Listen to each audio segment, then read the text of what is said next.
यह कहानी है सुमित की, जो उस भयानक रात का गवाह है। सुमित अब भी उस घटना को याद करते हुए सिहर उठता है। उसकी आंखों में डर साफ झलकता है। वह कांपते हुए कहता है, उस रात का ख्याल आते ही मेरे रोंगटे खड़े हो जाते हैं। मैं और मेरे दो दोस्त राहुल और विवेक उस पुरानी हवेली की ओर जा रहे थे। गांव वाले हमेशा उस हवेली के बारे में अजीब बातें करते थे, लेकिन हम कभी इन बातों पर यकीन नहीं करते थे। हमने सोचा कि बस एक रात की एडवेंचर ट्रिप होगी, लेकिन हमें नहीं पता था कि वो हमारी जिंदगी की सबसे भयानक रात साबित होगी। जैसे ही हम हवेली के अंदर घुसे, एक अजीब सी ठंडक ने हमें घेर लिया। हवेली के अंदर घुसते ही ऐसा लग रहा था जैसे किसी ने हमें अपनी नजरों से घेर लिया हो। चारों तरफ सिर्फ अंधेरा और सन्नाटा था।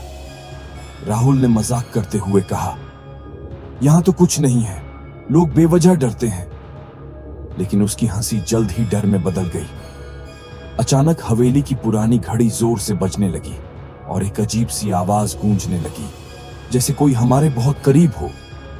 विवेक ने घबरा कर कहा, यहां से चलो, कुछ ठीक नहीं लग रहा। मैंने भी महसूस किया कि जैसे कोई हमें देख रहा है, लेकिन मेरी नजरें किसी को नहीं ढूंढ पाईं। हम दरवाजे की तरफ बढ़ने ही वाले थे कि हवेली का दरवाजा जोर से बंद हो गया। हम सब चीख उठे।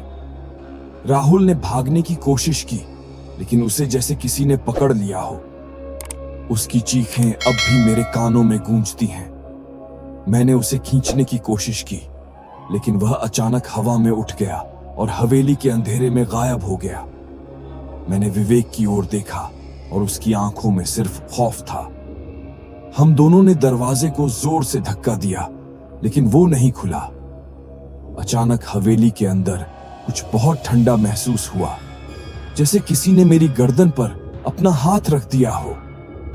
विवेक ने हिम्मत जुटाकर खिड़की से बाहर कूदने की कोशिश की और किसी तरह हम वहां से बाहर निकल पाए। लेकिन जैसे ही हमने बाहर कदम रखा, हवेली की खिड़कियों से हमें कुछ सफेद आकृतियां देख रही थीं। हम दोनों बिना पीछे देखे वहां से भागे और उस रात के बाद मैं कभी उस हवेली के पास नहीं गया। राहुल उस दिन के बाद कभी वापस नहीं आया।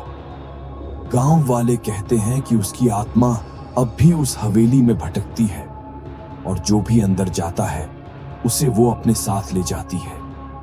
मैंने उस रात को अपनी जिंदगी का सबसे बड़ा सबक सीखा। कुछ जगहें ऐसी होती हैं जहां इंसानों का जाना मना है,